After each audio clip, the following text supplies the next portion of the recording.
Hello everyone, welcome to the Zorawar classes. आपका बहुत बहुत स्वागत है ज़ोरावर क्लासेस में। अगेन पहले तो मैं यही बोलूँगी कि ज़ोरावर क्लासेस ऐप को डाउनलोड कीजिए अपने गूगल प्ले स्टोर से। और अगर आपको कोई भी प्रॉब्लम हो रही है ज़ोरावर क्लासेस ऐप को डाउनलोड करने में, तो आप नीचे डिस्क्रिप्शन में जो है लिंक दिया गया है इसका, आप वहाँ से इसको डायरेक्ट डाउनलोड कर सकते हैं। और वहाँ से फिर ज़ोरावर ऐप में जाने के बाद आपको एक कंटेंट कोर्स मिलेगा। उस कंटेंट कोर्स को आप खरीदिए। उसमें आपको KVS PRT की फुल प्रिपरेशन कराई गई है, सभी सब्जेक्ट्स की, नॉट ओनली पेडागोजी बट बाकी सारे सब्जेक्ट हैं उसमें। तो यानी कि आपको एक फुल कोर्स मिलेगा बहुत ही अफोर्डेबल प्राइस में। तो आप वहां से कंटेंट कोर्स को ले सकते हैं ज़ोरावर क्लासेस के। तो चलिए अब आते हैं अपने नेक्स्ट 10 क्वेश्चंस के ऊपर। और आज जो हमारा क्वेश्चंस के 10 क्वेश्चन होंगे, उनका टॉपिक एक ही होगा, राइट टू एजुकेशन एक्ट 2009, ये कह सकते हैं आप। RT एक्ट 2009 के ऊपर आज सारे क्वेश्चंस हैं। तो देखते हैं कि आपको राइट टू एजुकेशन एक्ट कितना आता है। अगर आप सेल्फ स्टडी भी कर रहे हैं, कंटेंट कोर्स नहीं भी किया है आपने, स्टिल आपने राइट टू एजुकेशन पढ़ा तो होगा ही। तो देखते हैं आप कितना कर पाते हैं। तो चलिए साथ साथ आंसर करना है आपको। फर्स्ट क्वेश्चन है, the right to education act was been extended, has been extended, it's has been extended to the whole of India except which state. तो मतलब पूरे नेशन पे ये लागू किया गया था राइट टू एजुकेशन एक्ट जब पास हुआ था, लेकिन एक स्टेट को छोड़ दिया गया था। देखिए हम पहले की बात करेंगे जब ये पास हुआ था, ठीक है, 2009 की बात हो रही है यहाँ पर। ये लागू वैसे 1 अप्रैल 2010 से हुआ था, लेकिन ये एक्ट जो है पास कर दिया गया था 2009 में। तो उस टाइम पे क्योंकि जो भी स्टेट स्ट्रक्चर था इंडिया का, जितने भी स्टेट्स थे, उसके अकॉर्डिंग आपको आंसर करना है, ना कि आज के सिनेरियो को देखते हुए। सो यहाँ पर ऑप्शन है तमिलनाडु, अरुणाचल प्रदेश, जम्मू कश्मीर और नन ऑफ द अबव।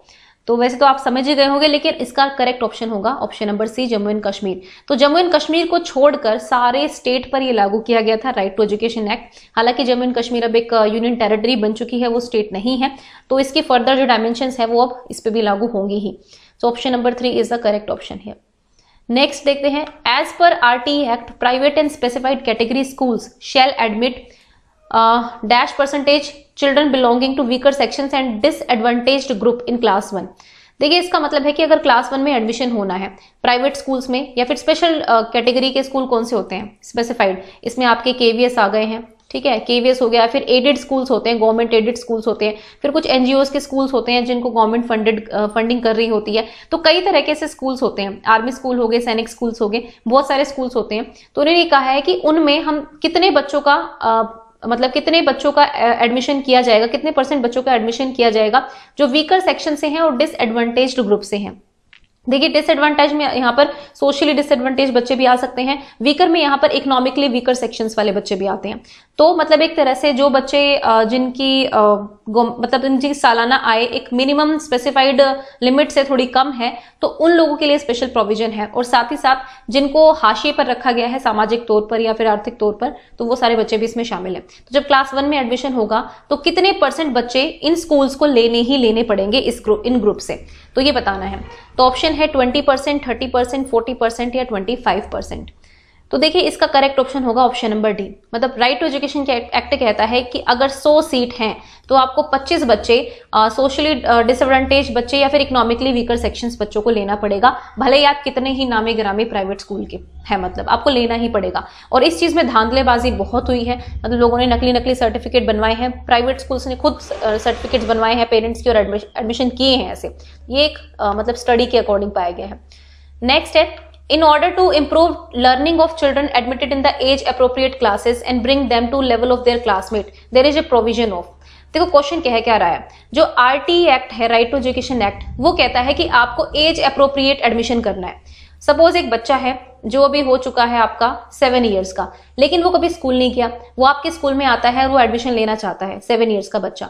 तो आप क्या कहेंगे, आप कभी स्कूल गए हैं, नहीं गए, तो चलो अगर नर्सरी KG है तो उसी में डाल देते हैं, फर्स्ट है तो उसमें डाल सकते हैं। बट RT एक्ट कहता है आप ऐसा नहीं कर सकते हैं, आपको एज अप्रोप्रिएट एडमिशन करना है। अगर 7 साल का बच्चा अगर 2nd क्लास में जाने लायक है, क्योंकि हमें पता है कि 5+ जो होता है फर्स्ट में एडमिशन हो जाता है, तो आप मानकर चलिए 6 साल तक का बच्चा उस फर्स्ट में है, 7 ईयर्स तक का बच्चा जो है 2nd में जाना चाहिए, तो आप उसको 2nd में ही भेजेंगे, आप उसको नर्सरी या KG या फर्स्ट क्लास में नहीं एडमिटेड करेंगे उसको।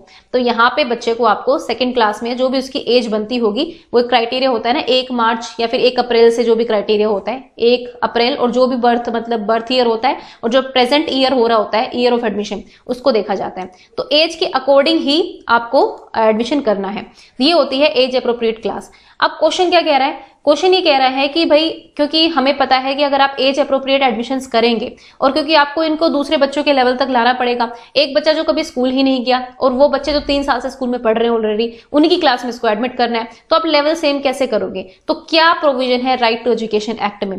रेमिडियल टीचिंग है, स्पेशल ट्रेनिंग है, मल्टीग्रेड टीचिंग है, या फिर ऑल ऑफ द अबव है? तो बताइए इसका क्या आंसर होगा। देखिए इसका जो करेक्ट ऑप्शन होगा वो होगा ऑप्शन नंबर बी। आप राइट टू एजुकेशन गैजेट को पढ़ सकते हैं, वहां आपको ये वर्ड क्लियरली दिखेगा कि स्पेशल ट्रेनिंग दी जाएगी इन बच्चों को, है ना, वो भले ही, और आपको स्पेसिफाइड टाइम लिमिट में देनी है। ऐसा नहीं है कि आपको स्कूल के बाद देनी है, कुछ भी है। रेगुलर क्लास में रहते हुए आपको स्पेशल प्रोविजंस करने होंगे इन बच्चों के लिए, ताकि इनको स्पेशली ट्रेन किया जा सके कि ये अपने बाकी क्लास के बच्चों के साथ कोप अप कर पाए। तो option number B is the correct option. Next है in SMC the percentage of actual parents will comprise at least. तो एसएमसी का मतलब क्या है यहाँ पर है स्कूल मैनेजमेंट कमेटी। तो स्कूल मैनेजमेंट कमेटी में जो परसेंटेज होगी, देखिए स्कूल मैनेजमेंट कमेटी होती है, हर स्कूल की होती है, ये राइट टू एजुकेशन एक्ट कहता है कि आपको बनानी है। तो स्कूल मैनेजमेंट कमेटी में कितने % पेरेंट शामिल होंगे ये आपको बताना है। 50%, 75%, 85% या इनमें से कोई नहीं। तो देखिए school management right to education act कहता है कि जितने भी मेंबर्स है उसका 3/4 जो है आपको शामिल करने पड़ेंगे पेरेंट्स, है ना। सपोज अगर आपको 100 लेना है तो 100 का 3/4 निकाल लो, आपका 75% जो है आपकी वो एसएमसी मेंबर्स में पेरेंट्स की ही होगी। मतलब 75% सीट्स जो है आपको पेरेंट्स से ही भरनी है, ये कहता है right to education act. So option number B is the correct option. Next है if SMC of a school है 16 मेंबर्स। अगर एसएमसी में 16 मेंबर्स हैं, टोटल एसएमसी जो स्कूल मैनेजमेंट कमेटी है किसी स्कूल की, उसमें 16 मेंबर है, तो नंबर ऑफ विमेन मेंबर्स कितने होंगे उस एसएमसी में? अब ये पूछा है 10, 4, 8, 12। अब एक और रूल है एसएमसी का, अगर जितने भी एसएमसी के मेंबर्स हैं उनके हाफ जो है वो विमेन होनी चाहिए। तो 16 का हाफ लगा लो, अब कितना होगा यहाँ पर? 8 हो जाएगा। तो option number C is the correct option, 8। Okay, ये कुछ बारीकियां है क्वेश्चन, मतलब इस टाइप के भी क्वेश्चन आपसे पूछे जा सकते हैं। Which of the following are the functions of SMC. तो स्कूल मैनेजमेंट कमेटी के इनमें से कौन से फंक्शन होते हैं?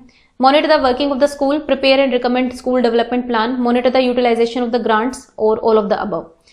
तो देखिए एक स्कूल मैनेजमेंट कमेटी है, बहुत सारे काम करती है स्कूल में। ऑलमोस्ट ये लगा लो कि उनके ऊपर भी 50% भार है स्कूल चलाने का, या फिर वो निगरानी या मॉनिटर बहुत अच्छे से करना चाहिए उनको एसएमसी को, अगर आपको स्कूल की फंक्शनिंग अच्छे से रखनी है अकॉर्डिंग टू आरटीई एक्ट। तो इसमें फर्स्ट ऑप्शन भी ठीक है, monitor the working of school, monitor करना है कि स्कूल का काम कैसे चल रहा है। कुछ स्कूल डेवलपमेंट प्लान भी इनको बनाना है बैठकर प्रिंसिपल के साथ, टीचर्स के साथ, कि स्कूल की डेवलपमेंट के लिए हम क्या क्या कर सकते हैं, पेरेंट्स का पार्टिसिपेशन कैसे बढ़ा सकते हैं, बच्चों का पार्टिसिपेशन कैसे बढ़ा सकते हैं, जो बच्चे स्कूल नहीं आ रहे हैं उनको कैसे मोटिवेट कर सकते हैं, बहुत सारी चीजें होती हैं। फिर जो भी ग्रांट्स मिल रहे हैं, जो भी फंड आता है, जो भी स्कूल को पैसा मिलता है गवर्नमेंट से डिफरेंट पर्पज के लिए, उसका यूटिलाइजेशन कैसे हो रहा है, क्या उसका सही ढंग से प्रयोग हो रहा है कि नहीं हो रहा है, ये भी एसएमसी देखती है। तो option number D is the correct option की all of the above. Next चलते हैं क्वेश्चन नंबर 7 पे। The duties of a teacher are. अब ये भी आरटी एक्ट के अंडर आपको देखना है कि ड्यूटी ऑफ टीचर क्या होती है। Maintain regularity and punctuality in attending school, तो बिल्कुल। Conduct and complete the course and curriculum in time, ये भी सही है। Assess the learning ability of each child, ये भी ठीक है। तो option number D is the correct option, यानी कि ऑल ऑफ द अबव यहाँ पर आंसर होगा। अब देखो यहाँ पर ऑल ऑफ द अबव, ये मत कहना कि कंडक्ट करिकुलम इन टाइम, भाई ये भी एक आपकी टीचर की ड्यूटी है। अगर 9, 10th और 11, 12th के टीचर्स हैं तो उनको सिलेबस टाइम पे करना होता है, मतलब रिमाइंडर्स आते रहते हैं बार बार। सीबीएसई के सर्कुलर्स आते रहते हैं कि आप इतना सिलेबस किसी से कंप्लीट हो गया है कि नहीं हो गया है, मतलब बहुत सारे रिमाइंडर्स आते रहते हैं। तो ये सारी ड्यूटीज हैं टीचर की। तो option number D is the correct option. Next है number of working days in an academic year for class 3। अब क्योंकि एलिमेंट्री एजुकेशन की बात करता है right to education act basically, तो 6 to 8 जो है वो आपका एलिमेंट्री पार्ट में आता है, 1st to 5th जो है आपका प्राइमरी में आता है। ऑब्वियसली एनपी जो न्यू आई है, न्यू एजुकेशन पॉलिसी आई है, उसमें सिस्टम चेंज हो गया है, तो शायद आपको कुछ और चेंजेस देखने को मिल सकते हैं, मतलब ये नीचे वाले लेवल पर, क्योंकि अब जो 9th to 12th है उसको एक लेवल बना दिया गया है। नंबर ऑफ वर्किंग डेज कितने होंगे क्लास 3 के लिए, यानी कि प्राइमरी के लिए, वो स्पेसिफाइड है राइट टू एजुकेशन एक्ट में, वो है 200। ठीक है, तो वर्किंग डेज पूरे साल में 200 वर्किंग डेज कंप्लीट होना जरूरी है। तो option number C is the correct option. Next बात करते हैं the number of instructional hours in an academic year for class 8। अब यहाँ पर 1st to 5 मैंने कहा प्राइमरी के लिए आपके 200 वर्किंग डेज होने चाहिए, और अगर हम सेकेंडरी एलिमेंट्री लेवल की बात करें यहाँ पर, तो यहाँ पर ऑप्शन आएगा option number D, 220 working days यहाँ पर होने चाहिए। इनको तो आप रट लो क्योंकि रटना ही पड़ेगा आपको। उसके बाद हम चलते हैं लास्ट क्वेश्चन पर। As per age appropriate education, a child of 10 years who has never been to school is eligible for admission to which class? तो देखो 10 साल का बच्चा है, तो 10 साल का बच्चा जो है उसको एडमिशन लेना है, वो कभी भी स्कूल नहीं गया है अब तक, वो डायरेक्ट एडमिशन के लिए आ गया आपके स्कूल में, तो आप कौन सी क्लास में उसको रखेंगे? तो गिन लो 5+ जो है आपका 5 से 6 इयर्स का बच्चा जो है वो आपका फर्स्ट में एडमिशन होने लायक है, ठीक है। 6 to 7 का जो है आपका सेकंड में, 7 to 8 आपका थर्ड में, 8 to 9 आपका फोर्थ में, और 9 to 10 जो है आपका किस में जाएगा? 5th क्लास में जाएगा। तो यहाँ पर option number C is the correct option. तो ये कहती है एलिमेंट्री एजुकेशन जो भी राइट टू एजुकेशन एक्ट है। सो गाइज ये सारे क्वेश्चंस आपके राइट टू एजुकेशन एक्ट पे थे। I hope you like it, और आप राइट टू एजुकेशन को थोरली पढ़ें, वो बहुत इंपॉर्टेंट एक्ट है। उससे क्वेश्चन बहुत तरह के बन सकते हैं, हम कोई ये नहीं कह सकते कि अगर हमने ये 10 क्वेश्चन करा दिए तो इनसे बाहर कुछ नहीं आएगा, ऐसी चीजें मैं कभी नहीं बोलती हूँ। और कुछ भी आपके जो ये पेपर होते हैं, जो भी एंट्रेंस एग्जाम होते हैं, इसमें कुछ भी आउट ऑफ सिलेबस नहीं होता है। अगर आप एक चीज पढ़ रहे हैं उसका कितने डीप में एग्जामिनर जा सकते हैं ये हम भी कुछ नहीं कह सकते हैं। तो आप अपनी कोशिश करें कि आप हर चीज को कंप्लीट करें। And thank you for watching the Zorawar classes.